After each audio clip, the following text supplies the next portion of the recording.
DV दूँ? डला हुआ है।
जहन में ऐसा है कि इससे पहले भी जो मैंने फिल्म बनाई थी गांधी माय फादर, वो भी उसी तरीके से सोचा था कि जो कहानी हो, तो कहानी ही जो है वो मुझे प्रेरित करती है कि मैं उसकी फिल्म बनाऊं। कौन सा एक्टर होगा, क्या होगा, वो मेरे लिए बाद में आता है। पहले ये है कि कुछ कहने के लिए है और कोई कहानी है तो ही हम फिल्म बनाए। तो इसीलिए उसी तरीके से मैं काम करता हूँ और उसी तरीके से ये फिल्म बनाई है। मुझे जब ये जो कहानी बताई गई थी, जो सत्य घटना पर आधारित है ये, तो जब मुझे वो एक पार्टी में मुझे बताया गया कि ऐसा कुछ हुआ था कुछ साल पहले, तो वो सुनकर मैं बहुत ही मैं बहुत इंस्पायर हो गया। मुझे लगा कि इस कहानी में शायद हिंदुस्तान की कहानी छुपी है, कि जो हिंदुस्तान की कहानी है वो शायद इस छोटी सी कहानी में सब आपको पता चलता है कि इस देश का क्या है। और इसीलिए हमने इस इलेक्शन के टाइम पर ही चुना है कि देश में क्या होता है, जो बड़ा तमाशा आने वाला है, उसके साथ साथ जो तमाशा है सही, वो भी लोगों को दिखाया जाए। तो उसी को लेकर हमने फिल्म बनाई। जी, कहानी वही थी कि इसमें एक आदमी है जो अपना उसकी मृत्यु हो जाती है और उसके बाद में उसकी जो रिलीजियस आइडेंटिटी है उसको लेकर क्या हंगामा होता है। और जब आपको पता चलता है वो कौन है तो आप स्तब्ध हो जाएंगे। और वो कैसे बताएंगे? जी हाँ, वो एक ही ऐसे वेल नोन जिसे कहा जाए कि फिल्म का देखिए उसमें सतीश कौशिक है, इसमें तन्वी आजमी भी है और बहुत सारे हैं। इस फिल्म को बहुत सारे किरदार ड्राइव करते हैं। दरअसल ये जो कहानी है ये सबको ड्राइव करती है। और मेरा ये मानना है कि हम चाहे मैं प्ले करूं या अब फिलहाल एक टेलीविजन सीरियल कर रहा हूं मैं जिसका नाम है मैं कुछ भी कर सकती हूं, वो जो कुछ भी हो उसके पीछे दो चीजें होनी चाहिए। एक तो ये कि उसमें कहानी हो, कोई मुद्दा हो और कुछ ऐसी बात है जो हम लोगों के साथ में शेयर करना चाहते हैं। और जब तक ये बात नहीं होती है तब तक लगता है कि उसमें शायद एक खोखलापन होता है।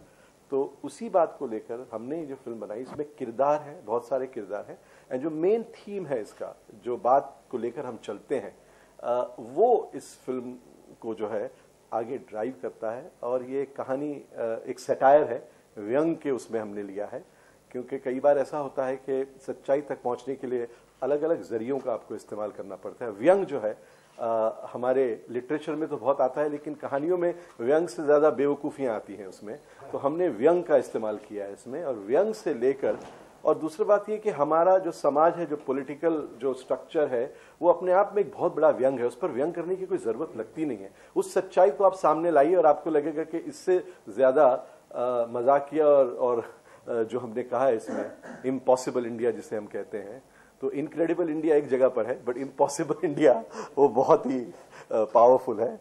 तो उसी को लेकर फिल्म बनाई। हाँ, पॉलिटिक्स अपने आप में ही है, ये अपने आप में पॉलिटिक्स, रिलीजन, ये अपने आप में एक व्यंग है। कितने दिन लगे ये फिल्म बनाने में और कितना बजट रहा इसका? ये आप एक और सवाल है इसमें कि ये इलेक्शन को देखकर ये फिल्म आप हाँ, नहीं, ये इलेक्शन को देखकर फिल्म नहीं बनाई, लेकिन इलेक्शन पर रिलीज करना हमने तय किया था। जहां तक कि इसके पैसे और दिन का सवाल है, ये थोड़ी क्लासिफाइड इंफॉर्मेशन है, ये हम अभी नहीं बता सकते। आपके हिसाब से क्या लगता है फिल्म कितने दिनों में बनी होगी?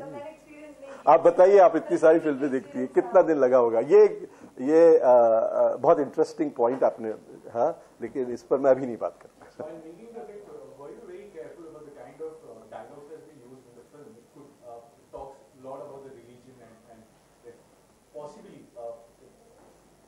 You know, it's on very thin line. It possibly could hurt religious sentiments as well. People might take it in a very light manner. So you see, you see, it's very interesting. When I made my first film, Gandhi, My Father, I was. Okay, I'll repeat again. Don't worry. We'll start all over again. About the religious and whether this one is going to hurt the religious sentiments. Let me tell you, there are two ways I look at my work. That I did Gandhi, My Father, I was extremely responsible in the sense that I was very careful about many things, and because for me, the dignity and the idea of Gandhi is bigger than anything else, and yet I wanted to tell a compelling story. The same question was asked to me at that time, that, you know, are you treading, because I was dealing with the personal life of an icon, right? And then I wasn't holding myself back on that. So I am very clear, is that I don't do it to insult anybody, I don't do it to provoke anybody, but however, I do find is that religion can insult me and I'm fine. But when I say something about religion, it seems like it's insulting, and I think we need to grow up. Okay? And so be it. If something hurts somebody, if it is a truth should hurt.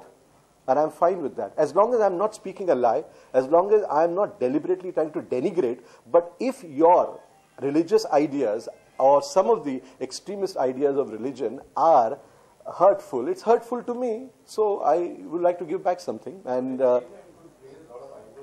I don't know about eyebrow. I just make sure.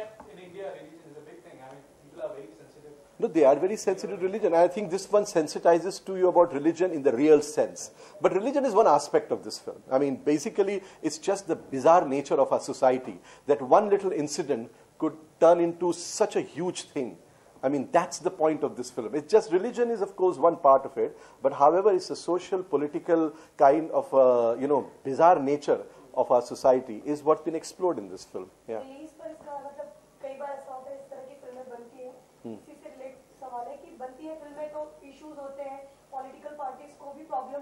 Yeah. Filmmakers are easy target for everyone. Yeah. We are very easy targets. Yeah. तो करें क्या? देखिए, हमारा काम है, हमारा काम है जो सच है वो बोलना है. अब उसके बाद में उस सच को लेकर लोगों पर क्या असर होता है वो करेंगे, तो वो बताएंगे उसका. सच ठीक है, फिल्म सच बताती है, लेकिन उस सच को किस तरह दिखाया जाए. हाँ. कुछ लोग उसको पहले से ही पता होता है, इसको कंट्रोवर्सी करके दिखाते हैं तो ज्यादा मशहूर. नहीं, देखिए, हमारा ऐसा, अगेन मैं मेरी पुरानी फिल्म पर ले जाता हूँ कि गांधी माय फादर पे, कि हमने और हमारी जो ट्रैक रिकॉर्ड है, हम कुछ मर्यादाओं का पालन करते हैं. हम ये थोड़ी कर रहे हैं, ये फिल्म उसके लिए थोड़ी बनाई गई थी कि भाई अपना इसको लेकर हम कुछ वो करेंगे. ऐसा तो नहीं है. टाइम हमारा था, बिल्कुल हम करने वाले थे अपना इलेक्शन के वक्त, क्योंकि इसके मुद्दे ऐसे हैं. लेकिन ये फिल्म उस तरीके से नहीं बनाई जाती है, वो अलग बात होती है. हम जा रहे हैं कि ये एक बात जो है, ये किसी भी डेमोक्रेसी में ये मुद्दे सामने लाए जाए और उसको एक अच्छे तरीके से, एक कथा में, एक कहानी में. और अगर आप हमारे जो बड़े बड़े व्यंग लेखक हैं, राइटर्स, अगर उनका भी आप काम देखें तो आपको दिखेगा कि उसमें है. और टेलीविजन चैनल्स पे भी लोग मजाक उड़ाते हैं, सब करते हैं वैसा, तो उसमें कोई नई बात नहीं है. हालांकि मैं इस बात को मैं समझता हूं कि आजकल छोटी सी बात लेकर जो है लोग करते हैं, लेकिन अपने एजेंडा के लिए लोग करें, उस पर मैं कुछ नहीं कर सकता हूं. लेकिन हमारी तरफ से कोई ऐसा वो नहीं है. हमने तो जो कहना था हमने कहा है. अब उसको लेकर हम टारगेट बने क्या बने, वो तो उन पर है.